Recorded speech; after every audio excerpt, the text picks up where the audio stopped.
Agustus tahun 1943. Lereng Gunung Wilis, Jawa Timur, hujan baru saja berhenti. Udara malam lembab, dan kabut tipis menggantung di antara batang-batang bambu. Dari kejauhan terdengar suara serangga malam bersahut-sahutan. Sementara di sebuah gubuk sederhana di tepi sawah, lampu minyak bergoyang ditiup angin. Di dalamnya, 3 sosok lelaki berjongkok di lantai tanah. 2 di antaranya adalah petani desa, pakaian mereka basah, kaki penuh lumpur, wajah tegang. Tapi sosok ketiga tampak asing. Kulitnya pucat, rambutnya pirang kusam.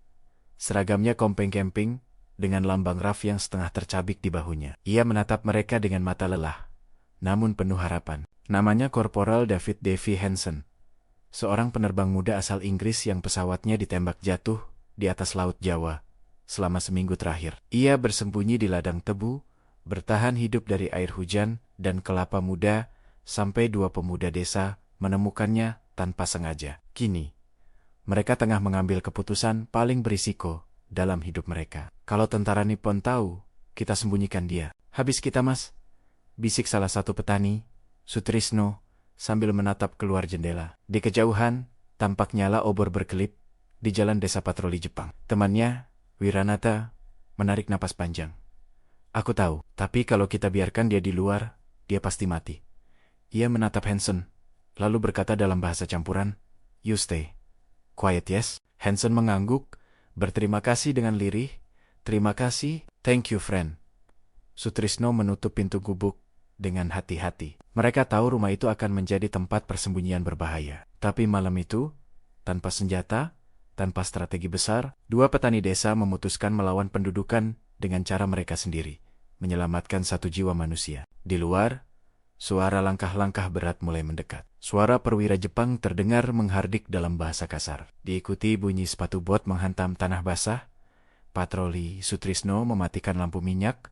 Jantungnya berdetak kencang. Hanya cahaya bulan yang samar menerangi wajah mereka. Dari celah dinding bambu, Hansen bisa melihat bayangan bayonet berkilat di bawah cahaya obor. "Cepat, ke kolong," bisik Wiranata. Tanpa ragu, mereka membuka lantai bambu dan mendorong Hansen turun ke ruang sempit yang sebelumnya digunakan untuk menyimpan padi. Bau tanah lembab memenuhi udara. Wiranata menutup lubang itu tepat ketika terdengar ketukan keras di pintu. Akero, buka pintu!" teriak salah satu serdadu Jepang. Sutrisno menelan ludah, lalu membuka pintu dengan wajah memelas. 2 prajurit Jepang berdiri di depan rumah, membawa senapan arisaka dengan bayonet terpasang. Mereka menyorotkan lampu senter ke dalam rumah, mengamati setiap sudut. Salah satu dari mereka mengendus curiga, lalu menunjuk ke arah tumpukan jerami di pojok ruangan. Hening, peluh mengalir di pelipis Wiranata. Jika mereka menemukan lubang di bawah lantai itu, tamatlah mereka semua. Tapi tiba-tiba, dari luar, terdengar suara jeritan seekor sapi di kandang tetangga. Salah satu prajurit Jepang menoleh, lalu berteriak ke temannya, Ike!" Mereka keluar dari rumah, berlari ke arah suara itu. Sutrisno langsung menutup pintu, menahan napas panjang. Setelah beberapa menit, baru ia berani membuka papan lantai. Dari bawah, wajah Hansen muncul, kotor penuh debu, tapi masih hidup. Wiranata tersenyum lemah.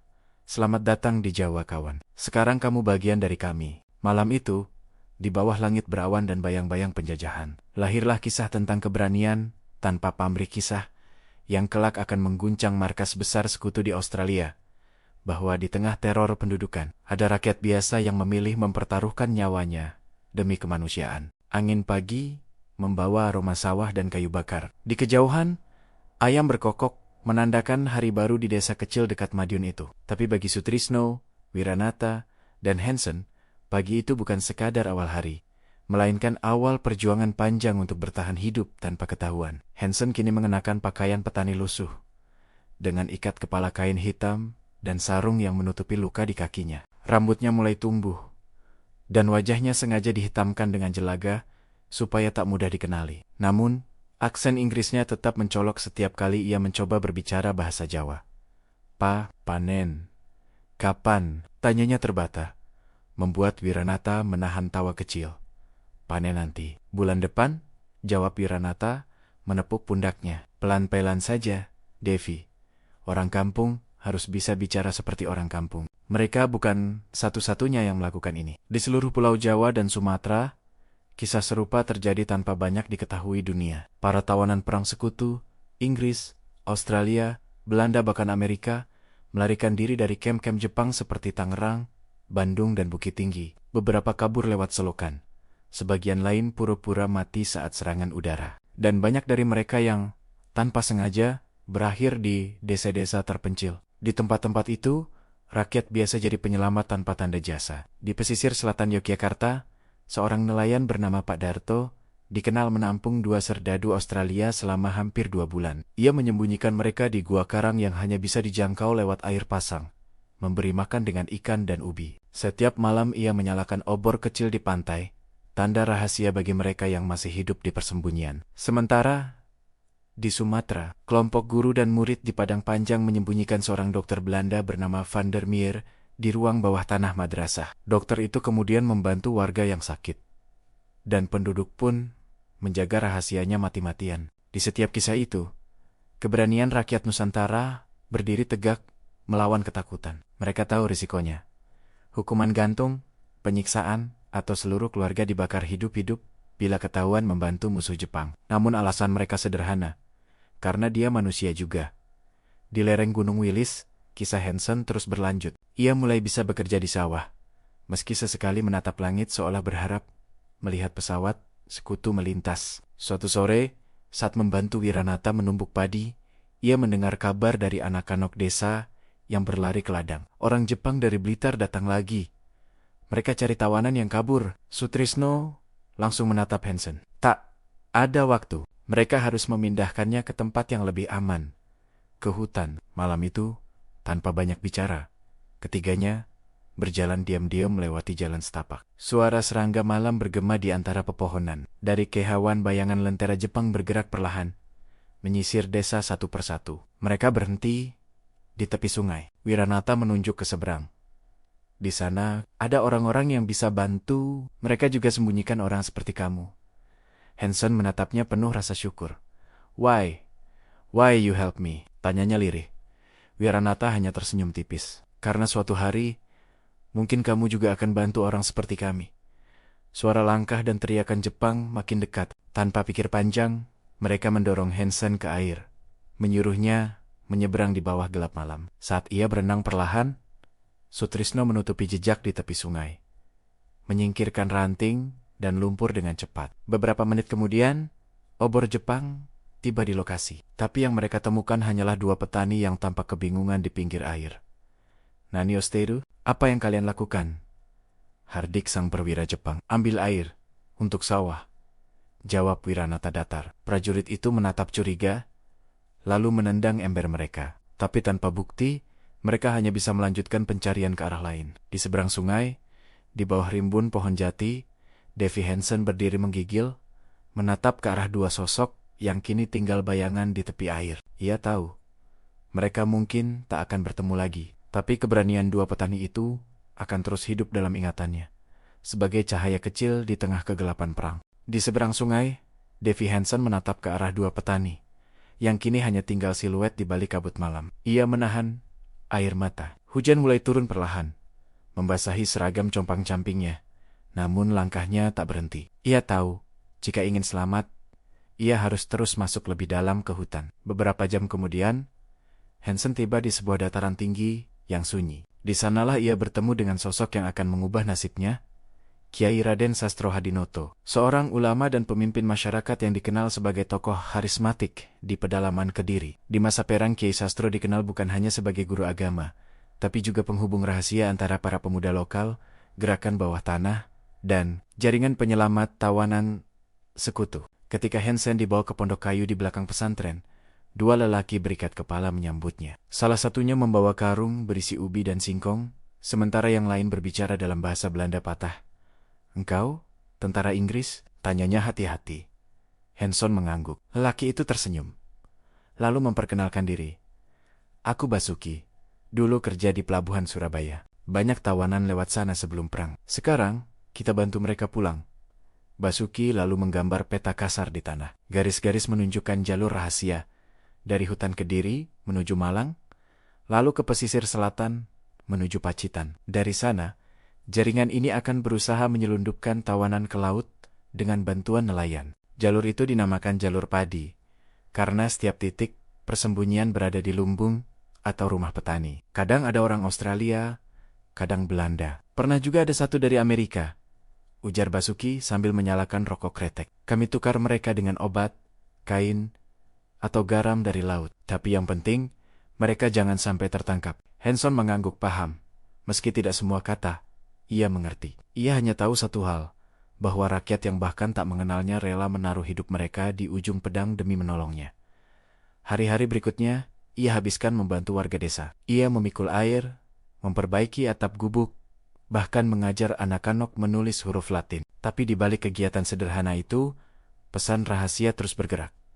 Lewat daun pisang yang dilipat, atau bambu kecil yang dikirim lewat sungai. Di sisi lain, pasukan Jepang mulai curiga. Dalam laporan intelijen dari markas di Surabaya, disebutkan bahwa beberapa tawanan sekutu yang melarikan diri tidak ditemukan di sekitar kamp dan diduga mendapat perlindungan dari penduduk pribumi. Akibatnya, patroli diperketat, desa-desa digeledah, dan siapapun yang dianggap mencurigakan dibawa tanpa jejak. Suatu malam, suara langkah kaki mendekat ke pesantren. Basuki masuk tergesa ke bilik Kiai Sastro. Tentara Nippon datang. Mereka dapat kabar ada bule di sini. Kiai Sastro menatap Hanson dengan pandangan tenang namun tegas. Kau harus pergi malam ini. Kami punya teman di Pacitan. Mereka akan bantu. Hanson menatap mereka satu persatu. Wajah Basuki, dua santri muda yang siap memandu, dan Kiai Sastro yang berdiri tegak dengan tongkat kayu di tangannya. Why? Why you help me? Tanyanya lirih.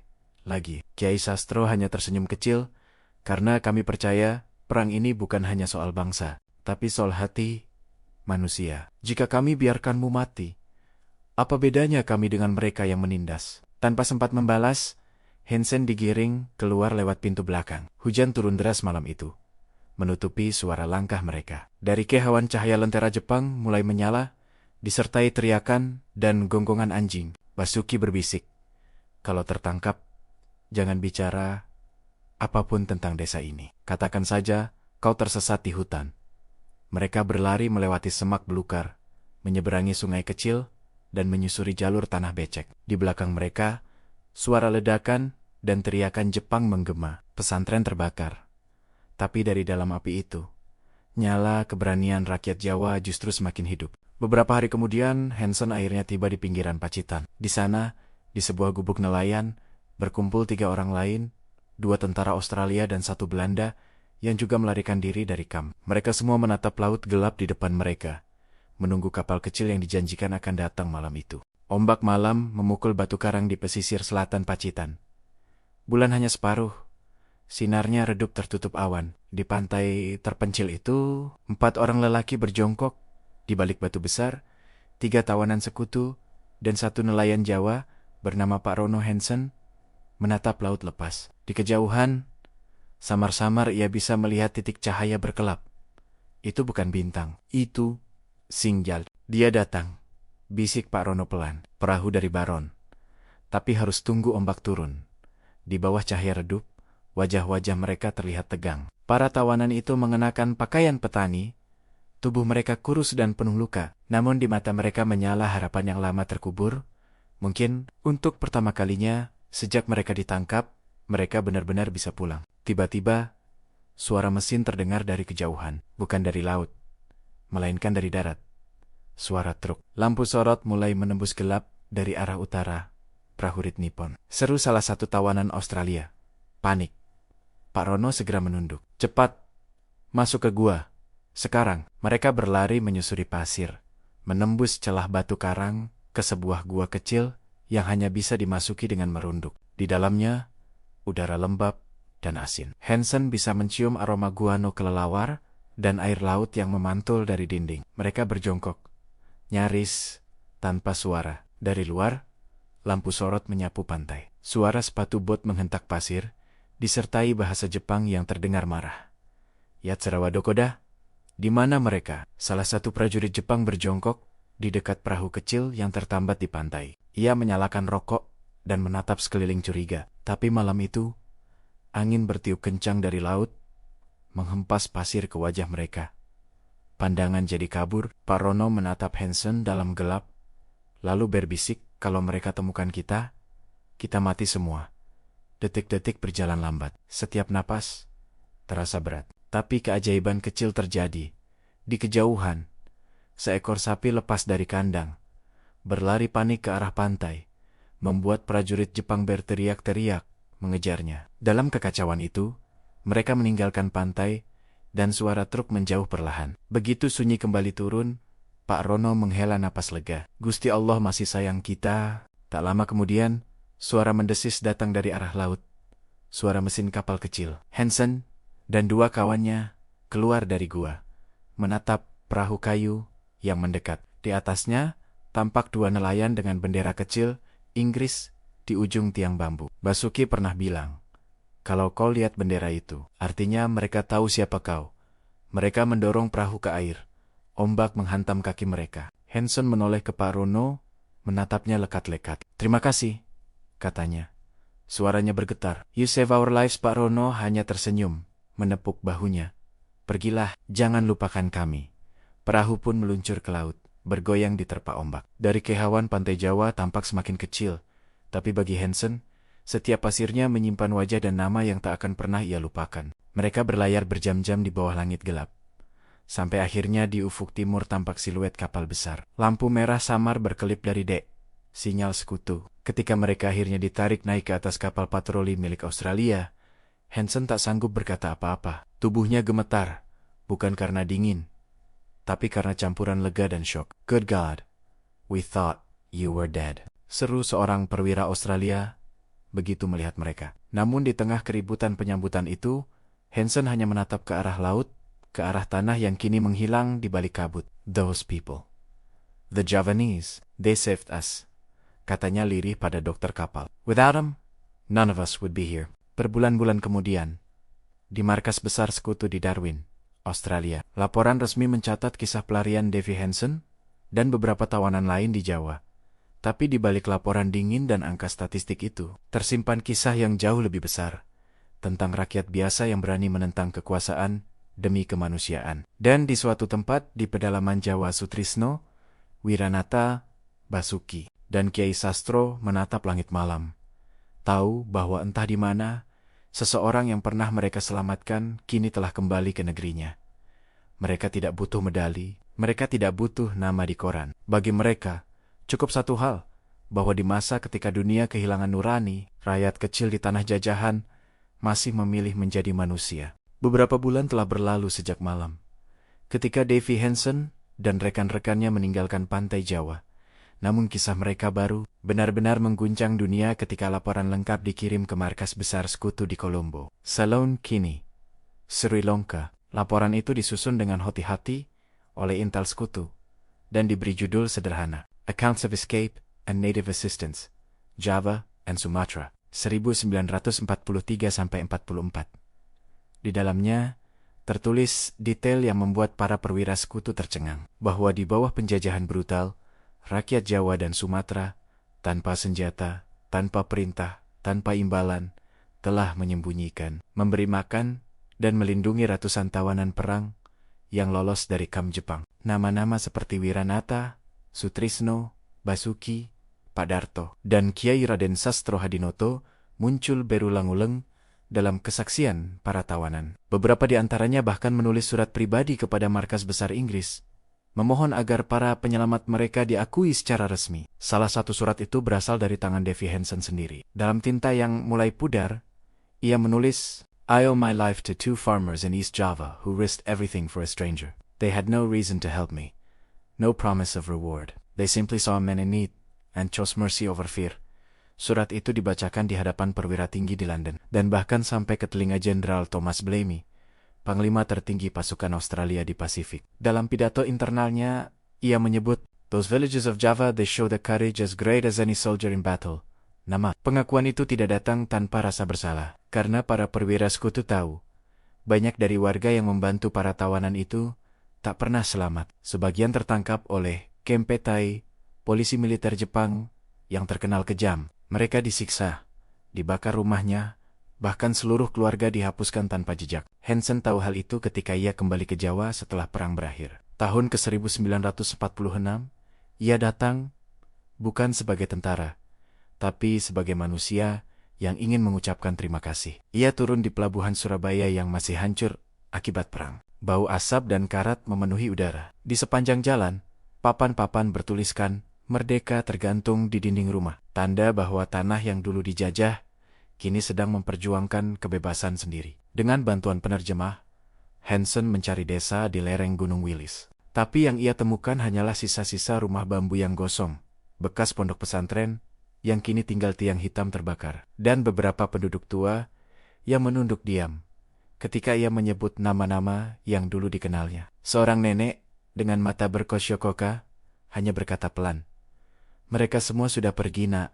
Waktu Jepang marah, kampung ini dibakar habis." Tapi mereka bilang, "Kalau nanti kamu datang, kami harus bilang satu hal. Kami tidak menyesal." Hansen berdiri lama di sana. Angin membawa aroma tanah basah dan bambu. Di bawah pohon besar, ia meletakkan kalung rafnya, menggali sedikit tanah, dan menanamnya di situ sebagai tanda penghormatan bagi orang-orang yang menyelamatkan nyawanya. Bertahun-tahun kemudian, kisah itu dimuat di koran Inggris, The Daily Telegraph, dengan judul "The Javanese Who Hid Us from the Rising Sun." Artikel itu membuka mata banyak orang di Barat bahwa di Asia Tenggara, di pulau-pulau yang sering dilihat hanya sebagai wilayah perang, ada kemanusiaan yang lebih besar dari sekadar strategi militer. Dan di Indonesia sendiri, kisah-kisah itu perlahan hidup kembali melalui cerita lisan, catatan para pejuang lokal, dan penelitian sejarawan setelah merdeka. Beberapa nama masuk dalam daftar penghargaan kemanusiaan internasional, termasuk satu dari Jawa Timur yang diberi gelar kehormatan oleh pemerintah Australia tahun ke-1972. Namun di hati rakyat desa, penghargaan itu tak penting. Yang penting adalah kenangan bahwa di masa tergelap sejarah, mereka pernah berdiri di sisi kemanusiaan. Dan bagi Davy Hansen, setiap kali ia menatap matahari terbit dari jendela rumahnya di London, ia selalu teringat pada fajar yang sama, di atas ladang padi di Jawa, di mana dua petani sederhana pernah mempertaruhkan segalanya agar dirinya bisa hidup. Ia berbisik pelan setiap pagi, seolah mengirim doa menembus waktu dan jarak. "Terima kasih teman-teman, aku tidak pernah lupa."